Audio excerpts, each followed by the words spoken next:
You're listening to the Downeast Mike podcast, the quirky little podcast from Maine. And now, your host, Downeast Mike. Dee-dee-dee-dee-dee-dee-dee. Good morning, everybody. This is Downeast Mike. You found the Downeast Mike podcast coming to you live from way down east Maine, the land of blueberries, lobsters, pine trees. What else do we have? Granite quarries, rivers, fish. This is Cast and Blast. No, next weekend's Cast and Blast weekend. That's when you go fishing and hunting on the same day as ruffled grouse. Get your feathers ruffled, and so you can go shoot something and fish for something at the same time. It's a good bountiful weekend for a Mainer, if that's what you like to do. This is Downeast Mike episode number 55, news and commentary for September 16th, 2022. This is Friday. We had to do a Friday show. I've got actually a little bit of a confession to make to everybody. I'm not who I seem to be. I know I come across as this, brilliant, educated man who's well-spoken and has all these, really lofty ideas and political leanings and stuff. And actually, I'm just a sad, old, fat, white guy living in a weekly rent motel on the side of the road, Route 1, down East Maine. And I spend the day sitting in my lawn chair outside my open door, and I'm the guy that waves at you when you go by. I'm wearing a white t-shirt and blue overalls. And, no, I'm just kidding. That's just a little story, just to get you all going this morning. So this is a Downeast Mike. I'm having fun with myself on a Friday, huh? Some of this is whimsy, some of this is true, and the interpretation of it all is entirely up to you. As we said, this is Friday. In today's episode, we've got all kinds of fun. We are going to start with the headlines let's do the international and national headlines. There's not really nothing here that's going to, earth-shattering. Migrants flown to Martha's Vineyard by Florida governors say they were misled. Well, if I was on a plane and I woke up in Martha's Vineyard, I wouldn't complain about being misled. I'd enjoy the day there. Hopefully he'd make me a sandwich. King Charles and siblings to hold vigil by the Queen's coffin. This has been going on for weeks. They've been hovering around that poor lady. They should just let her go. Let's see. London police stabbing 2 officers taken to the hospital. Uber was hacked by an 18-year-old saboteur who posted lewd photos. And that's interesting. That's an 18-year-old. Wasn't that what started Uber in the first place? Vladimir Putin and Xi Jinping, an increasingly unequal relationship. I guess they weren't going to pass the peas at dinner last night because Xi said he didn't want to have COVID flu with Putin, didn't want to have dinner with him. U.S.-China experts warn of bloody affair for both sides if war were to start. Did I tell you I was going to do the podcast this morning, and then I was going to go for a run, and the dog was up like 3 in the morning, wanted to go out because the wind was blowing. It must have thought it heard a mouse in the trees or something. So I had to take him out first. So I ended up going running first and then doing the podcast, and that's where we are. So we're a little bit late to the party. Ex-MSNBC anchor slams CNN's Chris Licht over Don Lemon's new show. Does anybody really care? Car plunges into California Trader Joe's store, injuring 8 people. Marjorie Taylor Greene kicking of 18-year-old Gen Z activist may result in legal action. And Prince Harry has a second saddest birthday while mourning Queen. All right, let's do our local news. Let's see if there's anything going on there in Maine. Hunter who uses wheelchair bags his first black bear with a Maine guide's help. That's a remarkable achievement. New Children's Museum in Waterville will bring Maine to life. A Maine Forest Service ranger was sworn in as a district forest ranger. So important to know. Prospects fade for federal bill to expand rights of Maine tribes. 2 Maine wildlife refuges opened to limited hunting. Okay. 445 pounds of meth found in a vehicle near the Canadian border in Maine. Maybe it was just ballast. We don't know. A Maine mother and son among 4 arrested on drug charges. And also, a shark jumps into a boat off the coast of Maine. If you haven't seen that video, it's pretty neat. Big mako shark chasing some fish, and he jumps out of the water and lands in the boat. Okay, so our word of the day, we went way back to the Specimens of Early English, Part 2, from Morris and Skeet, the Oxford University Press, in 1872.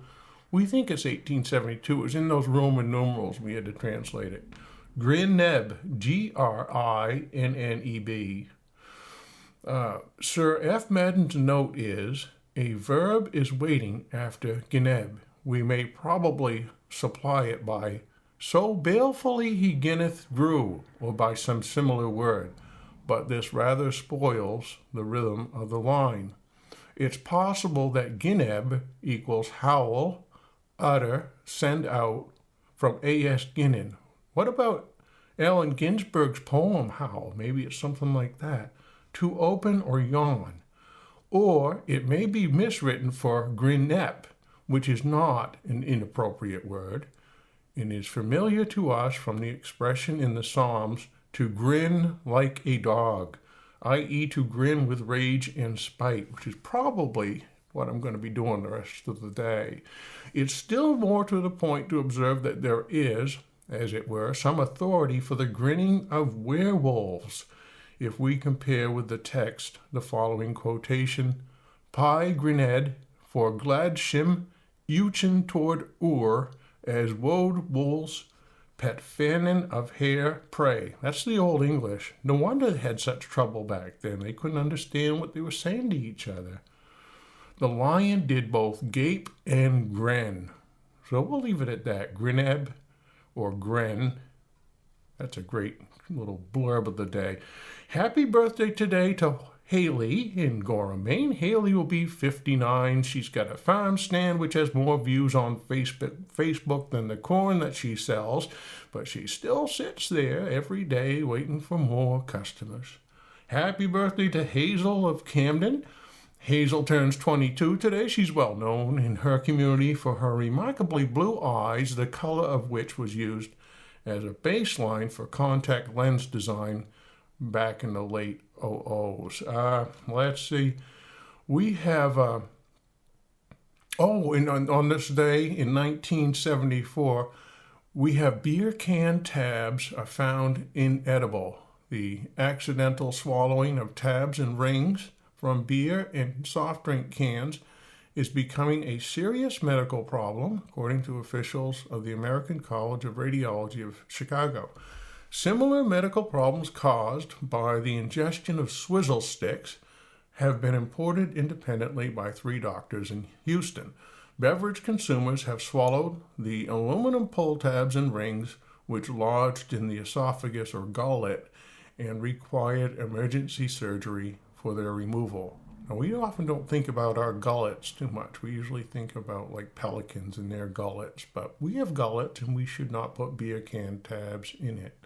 Did you see that little story where the child fell on their metal drinking straw and it punctured their throat? They couldn't find the bleeding, and finally they realized he'd poked it with the metal drinking straw. They're bad news. That was in 1974. Also in 1974, the Soviet authorities erased unauthorized art exhibit. Soviet authorities from Moscow used bulldozers and dump trucks to break up an unauthorized abstract art exhibit on Sunday, and then they burned all the paintings that they seized. Police punched an American woman reporter in the stomach, hit a male newsman in the mouth, and pushed around a U.S. diplomat. Cultural attachés from several major Western embassies witnessed the scene. 2 artists were arrested, but no firm count of injuries or other arrests was available.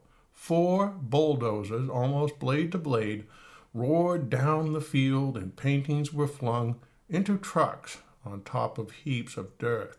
The earth-moving equipment arrived at the muddy field at Tyloplay Stan near Moscow as painters set up a display of abstract art before some 500 people, including about 30 foreign diplomats. Abstract art defies the orthodox standards of socialist realism. Boy, that's a dangerous thing. Anything else in that that's kind of funny? Oscar Rabin, an underground painter whose dark, still lifes evoke a macabre humor, and his wife and son were arrested along with Yevgeny Rushkin, a Leningrader, and he was wrestled off the back of a truck when he tried to retrieve a canvas. What a chaotic scene, huh?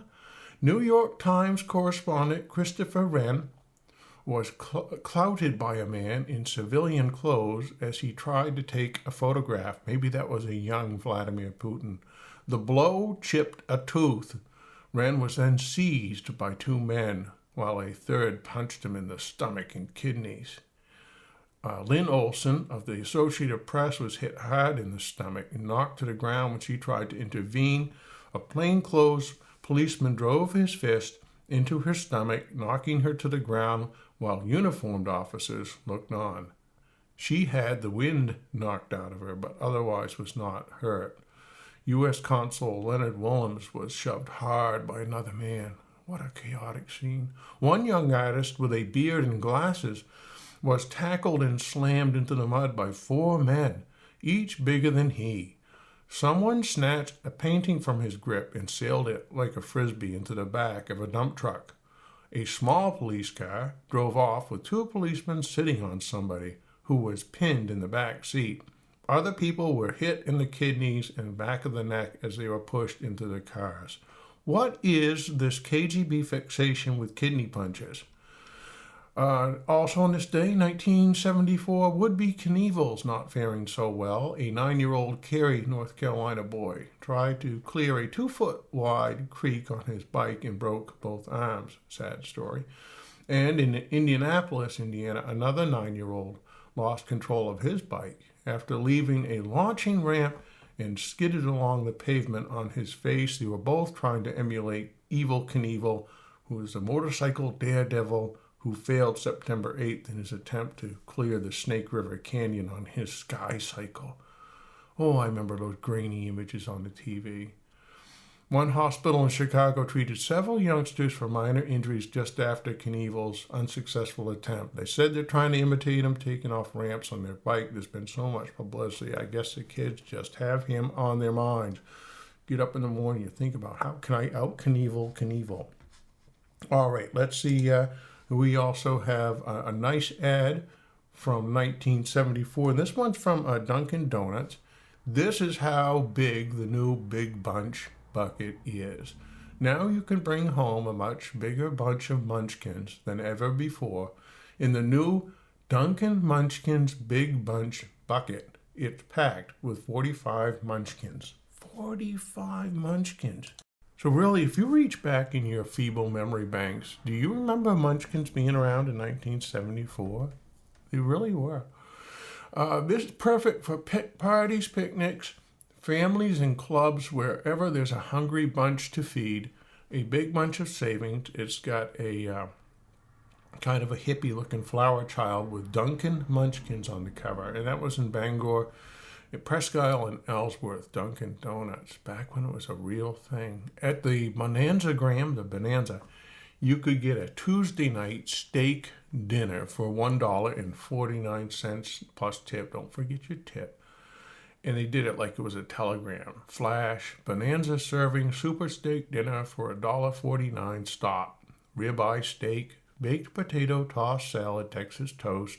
Free refills of all beverages except milk. Stop. Also for $1.29, ground steak dinner, including baked potato, tossed salad, Texas toast. Don't stop till you get to Bonanza Tuesday night. Oh, that's where I'm going. Then just below that, they had an ad from Laverdia's. Remember Laverdia's, where you could get a good Timex watch real cheap? Watch your fat go. Lose ugly excess fat with the sensible new Fat Go diet plan. Nothing sensational, just steady weight loss for those that really want to lose. A full 12-day supply, only $3. Ask Laverdia's drugstore about the Fat Go reducing plan and start losing weight this week. Money back in full, if not completely satisfied with weight loss from the very first package. I bet you lose weight. Don't delay. Get Fat Go today at Laverdia's. At Grant City, coupon specials. Clip coupons and bring to Grant City. What a tedious endeavor sitting there with your scissors. You know that's going to bring the cat over to rub against you. Maalox antacid, 77 cents. Head and Shoulders shampoo, 97 cents. Edge shaving cream, 77 cents. Kind of greasy. Bufferin, 87 cents. Kleenex real box, $1.47. That seems high. Teflon frying pan, 97 cents. Boy, you get your Teflon load that way. Foam, can't quite read that. Oh, foam rug cleaner, $1.47. That seems high too. I'm not too pleased with those prices. We had a little story from Irma Bombeck. Remember her? A prominent psychologist recently announced that due to the economy, the emphasis on overpopulation and working mothers has been a cutback of children, and we are entering the era of the only child. Do you have any idea what the impact of that statement is? It means that there's been a breakthrough in sibling rivalry. That's right. Someone's finally come up with a cure for it, the one-child family. I don't know why our generation never thought of it. Imagine, no more having to cut a maraschino cherry into 4 equal pieces. No more trying to convince your younger son that hand-me-down boots are neither male nor female. No more taking a number at mealtime to talk. What era was this? This is the 70s. Actually, I'm kind of bored with that one. Let's move on. Bounty Tavern. Be here tonight for Ralph Graham with the Easy Pieces, a really great show, now through September 22. If you weren't Ralph Graham and you were at the Bounty Tavern and you were just one of the Easy Pieces, I bet when it came to free mealtime, you didn't get like the order from the left-hand side of the menu. Do you have a special talent? Singer, dancer, musician, juggler, one-man band, etc., etc.?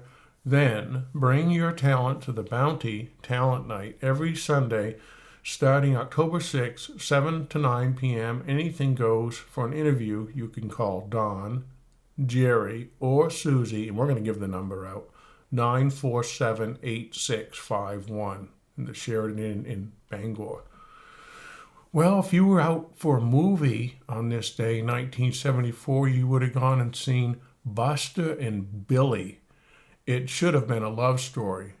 It was 1948 and all the boys at school knew Billy, but Buster loved her and no one understood. What a dog that must have been. The Tamarind Seed, Julie Andrews and Omar Sharif, a Blake Edwards film. I don't remember these. Sutherland and Gould were together again as spies, S-P-Y-S. Now they do to the CIA what they did to the Army in MASH. And Blazing Saddles. This is a real lowbrow time. One more ad. Okay. Fresh chicken patch. This is A&P. Breast quarters, 59 cents. Leg quarters, 55 cents. A&P toothpaste. Fluoride or mint. 7-ounce tube, 55 cents. You're supposed to compare these to other nationally known brands. A&P brand Gargle mouthwash, red, green, or amber, 14-ounce bottle, 58 cents. And A&P 5 grain USP aspirin, 250, 49 cents. Also a lot of like lamb chops, and shoulder chops, and chops, combination chops, 2 meals in one, $1.09 a pound. That was at A&P supermarket. Some letters to the editor.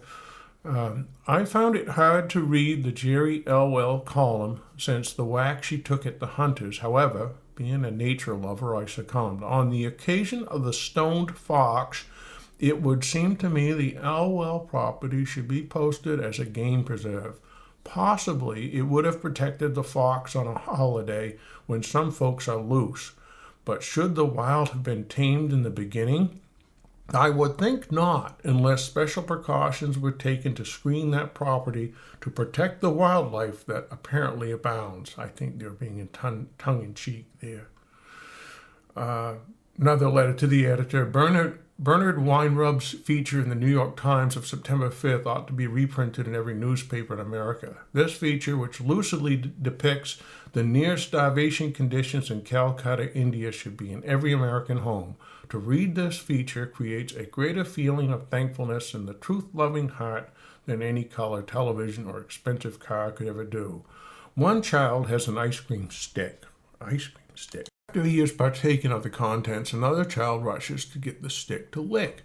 How many of us complain because Mom didn't get the coffee brewed just right? I know I do. Was the toast over or underdone just a shade too much? Oh, my friend, be thankful that there is any toast or coffee for you at all. Say a prayer to God of thanks that you don't have to live in a mud hut. And now that your day is over, surely there's something else to grumble about. Oh, the mattress isn't the top brand or has a sag in it. Or even if a spring is emerging from the interior, tears of joy should be in your eyes that you don't have to sleep in the street. None of us relish being on welfare or on the state. Those of us who are dependent on welfare should be grateful that we don't have to sit in the street and beg. That's what many are doing of necessity in India right now. A family in Polynesia has no beverage to drink. This family does have hot water. They play a pathetic game of let's pretend. They pretend that there is cocoa or tea or coffee in that plain water. How many of us have to pretend that we have something to eat or drink? To many this sounds maudlin and old-fashioned, but the truth should be loved.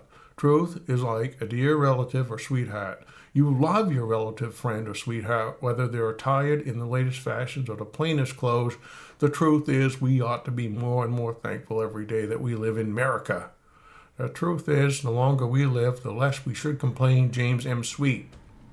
The letter kind of comes across as a complaint.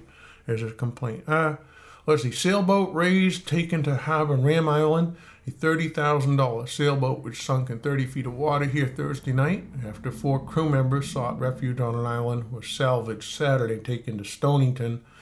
Joseph Thayer of Cruise Marine Inc., Rockland, the firm which leased the sailboat to a Massachusetts party, said Sunday the Peregrine looked good. He said the 32-foot Peregrine appeared to have only a couple of holes knocked through the hull. The sailboat was dry docked at Billings Diesel and Marine Service. He said it was a matter of repairs will be brought up to the insurance company.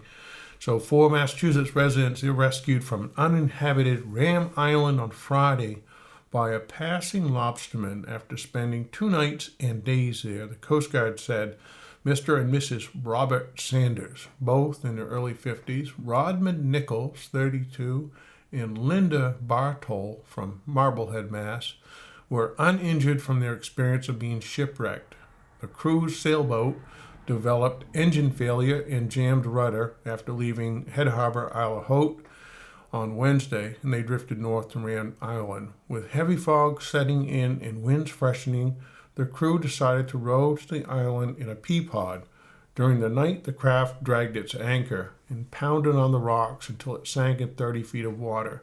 A widespread Coast Guard sea and air search for the missing boat Thursday and Friday ended when the 4 were located and taken to Stonington by an unidentified lobsterman. Heavy fog, which prevailed along the coast, hampered search operations. The survivors reported hearing search vessels pass the island several times, but they had been unable to make their location known. Those things can end very badly. Let's see what we also have for news. On our last podcast, we talked about the pitch pine in the Pine Barrens, and one thing we found that caught our eye was about a snake in New Hampshire that lives in the Pine Barrens, not in Maine. So this is an honorary Maine reptile of the moment here. It's the eastern hognose snake, also called the puff adder. Did you know that lived in New Hampshire in the Pine Barrens down on the shore? It is endangered in New Hampshire, but still fairly common on Cape Cod. Lots of things that bite you on Cape Cod. Good news unless you are a toad or a person afraid of snakes. So the eastern hognose snake, it is about 20 to 30 inches long, but to me, just the description, it sounds bigger. It's got a thick body and a broad triangle-shaped head. It gets its name from its upturned snout. It uses its snout to dig in the soil and leaf litter. It can be yellow, brown, gray, black, olive, or even orange. It often has large rectangular-shaped spots and blotches down its back and sides, but it can be a solid black or gray in color. How do you identify it? It's got every color. It usually has a gray, cream, or yellow belly, so you turn it over. The underside of its tail is lighter than its belly. It has large rear fangs on the back of its upper jaw that produce a mild toxin that is not harmful to humans. Females are larger than males. When they talk about that mild toxin that's not harmful to humans, would you want that biting on your arm? And you'd probably want to determine whether it was harmful or not. The eastern hognose snake's favorite prey is toads. Poor little toad. It also preys on frogs, salamanders, small mammals, birds, and invertebrates. In other words, my coworkers. The eastern hognose snake uses its nose to root around for toads in their burrows. When a toad is disturbed by the hognose snake, it will often puff itself up like a balloon. The eastern hognose will use its rear fangs to pop the toad so it can swallow it. What you doing today, hon? Oh, gonna go pop a few toads. The eastern hognose snake first mate when they're around 2 years old, blah, blah. In the winter, eastern hognose snakes will dig a burrow to hibernate in or use an abandoned fox, skunk, or woodchuck den. How do they identify those? You knock on the door and ask whether you're a fox, skunk, or probably by smell. Predators of the eastern hognose snake include owls, hawks, skunks, possums, and other snakes. Behavior. The hognose snake, sometimes called the puff adder, when it's threatened, it raises its head and puffs out and flattens the skin around its neck like a cobra. It hisses loudly and lunges towards the threat. It is all a show. It lunges with its mouth closed. If that doesn't work, it rolls over onto its back, opens its mouth, hangs its tongue out, and plays dead. Plays dead, I like it. It may play dead for several minutes before carefully turning over and looking around to see if it is safe. If it's rolled back onto its belly while it's playing dead, it will roll back onto its back. What a little sideshow. I have to go look for a video of that. So anyway, the eastern hognose snake found in the eastern half of the U.S. from central New England to Florida. It's found in southern Canada. And then the eastern hognose snake is found in southern New Hampshire. Found in woodlands with sandy soil, fields, farmland, and coastal areas. It's active during the day. And we had some more on that we wanted to add in here. Puff adders are ideal subjects for such studies because they use specific ambush sites where they lie in wait for prey for extended periods, sometimes days or weeks. They set up some cameras to watch these puff adders in their natural environment. Over 5,000 hours of puff adder foraging behavior, and it showed that to attract prey to within striking range, the puff adders use two techniques. They extend their tongues with lingual luring and also waved their tails, caudal luring. It sounds like dancing, doesn't it? Like some rap dancers. Apparently to mimic an invertebrate model such as a worm or caterpillar. Lingual luring happens solely in response to the presence of frogs, indicating that this behavior is a frog-specific hunting technique. This suggests that puff adders can visually discriminate amphibians from small mammals, lizards, and birds, even at night when most of the hunting takes place. And we had from 1852 touches on agriculture, including information on the preservation of the apple tree together with family recipes, etc. But you're talking about insects and pests and whatnot. It's from 1825 by Henry Putnam and from Harvard University Press. 20 miles from salt water, no species of rats were ever seen in Maine, but the deficiency is amply made up. This ties into the adders, stay with me on it. But the deficiency is amply made up both in house and field mice that are extremely troublesome. From the heights of Agamenticus in York, you may cast your eye on fine patches of rye around the mountains of New Hampshire on your left, where wheat cannot be grown. On your right, you see it in great luxuriance. It seems as if nature had made a distinction in its soil and products where these states have drawn the dividing line, except in one place in the southwest section of York in Maine, rattlesnakes, water snakes, adders, and in fact all poisonous serpents are unknown, and the harmless striped snake looks as though he was half starved and not half grown. So pointing out there that in the southwest section of York in Maine, there are some, or at this time, rattlesnakes, water snakes, and adders were found there. Complete list of snakes in Maine from 1873. The striped snake, little brown snake, green snake, the banded rattlesnake, enlisted as rare in the southwest parts of the state of Maine only. Black snakes, water snakes. We'll do more on snakes later. As we end our podcast for today, we'll take a look at the National Weather Service weather forecast for today. It's currently about 53 degrees out there at the airport. For today, becoming partly sunny with a high of 67. Nice dry day. You can do your painting or whatever. Go for a walk. Go kick the leaves and look for a puff adder on the shore. For tonight, mostly clear with a low of 43. For Saturday, sunny and a high of 68. Then on Sunday, showers are likely with a high of 70. That will do it for the Downeast Mike podcast for today. Until next time, this is Downeast Mike, hoping that you and your loved ones will have a day that is full of grace, love, and kindness. Until next time, we'll see you.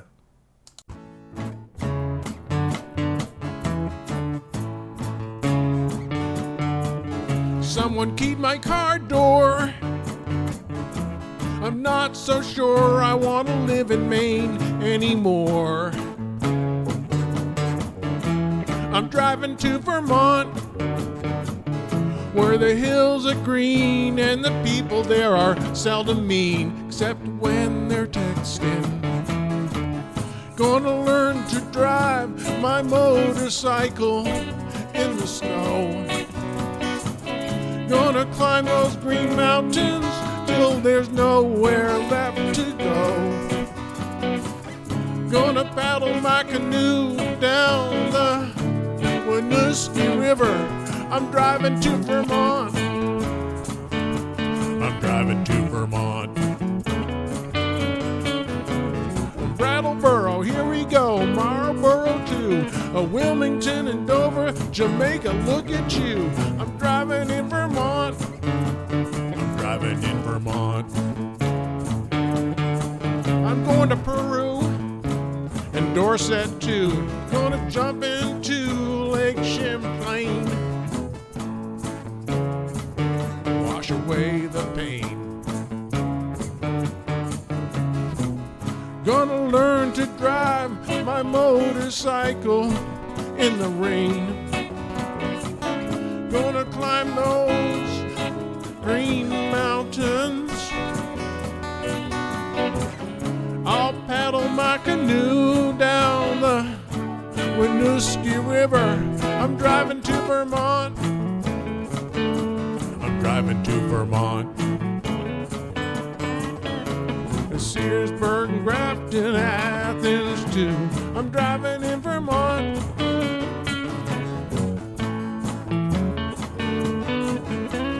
Putney and Pulteney, Bennington and Rupert. I'm driving in Vermont. A maple leaf just flew over my head.